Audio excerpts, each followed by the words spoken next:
Para mitra perguruan tinggi yang terhormat, berdasarkan angket ternyata manajemen waktu termasuk yang tinggi ya. Jadi saya akan memberikan semacam sesi untuk soft skill untuk mendukung kegiatan pendampingan kita, yaitu mengenai manajemen waktu yang memang perlu kita pelajari dengan baik.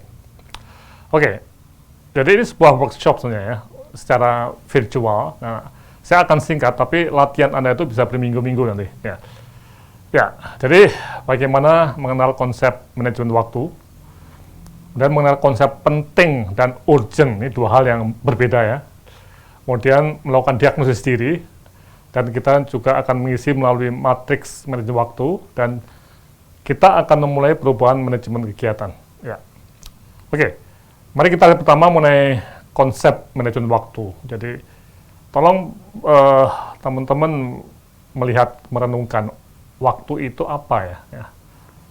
Nah, intinya waktu itu adalah sebuah aset ya, yang berharga, yang tidak boleh kita sia-siakan.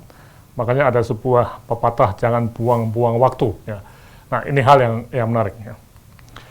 Kemudian yang kedua, kita akan melihat apa itu urgensi dan kepentingan.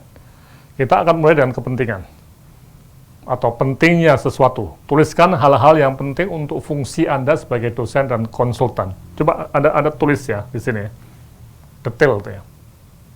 Misalnya membaca buku, membaca referensi, mungkin pengembangan diri seperti ini, itu hal-hal yang penting. Dan yang kedua, tuliskan hal-hal yang tidak penting untuk fungsi Anda sebagai dosen atau konsultan. Apa yang tidak penting tadi? Misalnya Anda hobi main tenis, itu penting tidak? Menurut saya itu penting. Kalau Anda tidak bermain tenis, hidup Anda tidak nyaman. Oke? Nah, dari poin penting tidak penting, sekarang mari kita masuk ke sebuah matriks di workshop ketiga ini, dengan melihat apa yang disebut sebagai urgent dan not urgent. Maksudnya urgent itu harus dikerjakan sekarang, cepat ya. Kalau not urgent itu bisa nanti, atau terencana, itu not urgent. Jadi, nah, dengan adanya important, penting, dan tidak penting, berarti ada 4 kotak yang harus kita lihat di mana waktu kita banyak berada. Oke, nah pertanyaannya di kuadran mana seharusnya ada atau kita tuh berfokus ya? Apakah yang 1, 2, 3, atau 4? Nah ini, berarti mari kita latihan dengan melihat pada jadwal Anda minggu lalu, ya.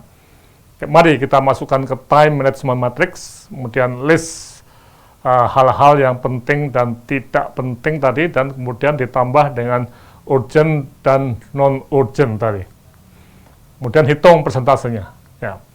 Nah, nanti akan kelihatan apakah Anda seorang manajer waktu yang baik atau tidak, ya. Dan tentunya pertanyaan, dapatkah Anda membagi waktu untuk menjadi dosen dan konsultan yang baik dan produktif? Mari kita lihat, kita hitung, coba Anda masukkan di slot ini, kode 1, 2, 3, 4, di tiap-tiap kotak, mulai Senin sampai Sabtu. Kemudian Anda akan hitung, nah, berapa persentasenya? Total tentunya 100% ya. Ini ada huruf angka yang besar dan angka yang kecil. Mana yang seharusnya? Ya. Jadi kalau kita lihat, yang seharusnya itu memang yang besar ini. Jadi angka-angka besar ini seharusnya. Berarti manusia itu seharusnya di 65 sampai 80% itu waktunya dipakai untuk hal-hal yang important untuk hidupnya, tapi not urgent, yang terjadwal. Ya. Tapi ternyata ya manusia itu sebaliknya, banyak di kotak 3, 50-60%. Ini banyak survei menyatakan seperti itu. Jadi terbalik ya. Nah ini. Nah karena itu di kotak 2 itu tempatnya orang-orang yang bisa mengelola waktu dengan baik. Karena di situ akan ada suatu aktivitas yang sifatnya plan atau terencana.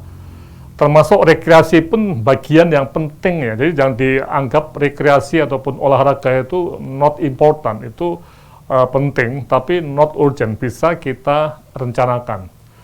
Jangan sampai kita waktunya di urgent semua, ya artinya apa? Krisis terus, ya, atau kita terganggu oleh macam-macam hal yang membuat hidup kita itu tidak nyaman karena harus dikerjakan segera, walaupun penting ataupun tidak penting. Oke, nah sekarang bagaimana menjadi manajer waktu untuk ke kuadran 2? Ya. Nah ini yang menjadi satu isu kunci. Nah, tentunya Anda harus mengidentifikasi fungsi hidup Anda sebagai dosen atau sebagai konsultan, ya kemudian tulis tujuan Anda tahun ini. Nah mungkin dengan adanya kegiatan ini Anda juga menambah sebagai konsultan, ya. Kemudian jadwal tadi berbasis tujuan. Nah program ini akan segera membuat jadwal yang lebih jelas karena data sudah mulai terkumpul. Data kita harapkan mulai lengkap itu mungkin minggu ketiga September, sehingga minggu keempat kita udah mulai menulis, ya, dan Oktober sudah ada yang bisa dijalankan. Jadi ini tujuan-tujuan yang perlu kita cermati dan kita pakai untuk kegiatan sehari-hari. Oke. Nah, sekarang bagaimana hasil hitungan Anda? Ya, mungkin nggak sekarang ya, tapi mungkin besok atau lusa kita hitung apakah mendekati angka hitam yang besar yang bagus atau mendekati angka merah yang kecil ya. Ini yang jadi pertanyaan menarik untuk kita lihat ya. Terakhir, bagaimana tips dalam manajemen waktu? Ini workshop keempat yang kalau kita lihat ada banyak masalah yang terkait dengan manajemen waktu, dan ini tipsnya ya. Jadi bagaimana Anda mampu untuk melakukan identifikasi waktu Anda berdasarkan aktivitas yang urgen dan penting tadi, membuat matriks tadi. Kemudian punya komitmen. Kalau ada hasil yang jelek, Anda punya komitmen untuk perbaikan dalam manajemen waktu. Kemudian juga mampu untuk berkata tidak dalam berbagai hal yang mengambil waktu, yang kegiatan tadi tidak penting sebenarnya. Kemudian mampu menjaga catatan waktu Anda. Jadi Anda jadwal itu Anda patuhi, tidak hanya ditulis, tapi berusaha mematuhi, walaupun juga mungkin ada 1, 2, 3 seminggu itu perbedaan antara perencanaan dengan kenyataan ya. Tapi sebaiknya Anda menjaga catatan waktu Anda.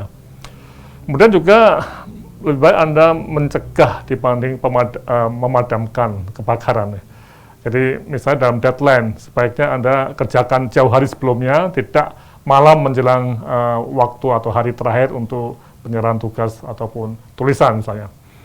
Kemudian mampu mencari waktu terbaik untuk mengerjakan hal yang penting. Jadi kalau misalnya belajar atau mempelajari sesuatu atau meneliti itu sesuatu yang penting, ambil waktu yang terbaik dalam harian Anda. Misalnya Anda termasuk manusia pagi ya, Anda suka belajar pagi ya, kerjakan pada waktu pagi, masih segar ya. Tapi juga ada manusia yang hidupnya malam ya, seperti Kalong ya. Jadi mereka mengambil waktu malam hari untuk mengerjakan yang penting-penting. Ini masalah personal ya. Kemudian mampu mencegah gangguan-gangguan, kemudian mengelola rapat dan pertemuan dengan benar, jangan sampai kita bikin rapat yang berlarut-larut, kemudian dan juga mampu menghindari dari perangkap waktu. Misalnya kita masuk ke suatu pertemuan yang molor, atau kita menghadiri sebuah pertemuan yang tidak jelas, kita nggak punya semacam excuse, alasan untuk pulang. Nah ini artinya kita terperangkap waktu kita di sebuah meeting. Oke, ini banyak tips yang bisa kita lakukan ya, terserah Anda, tapi yang penting bahwa kita harus mulai mengelola waktu Anda secara cepat ya. Dan ini mohon kita lakukan, dan siapa tahu dalam waktu 1 bulan ini kita bisa praktekkan dan ada perbaikan-perbaikan untuk mengelola waktu. Terima kasih atas perhatiannya.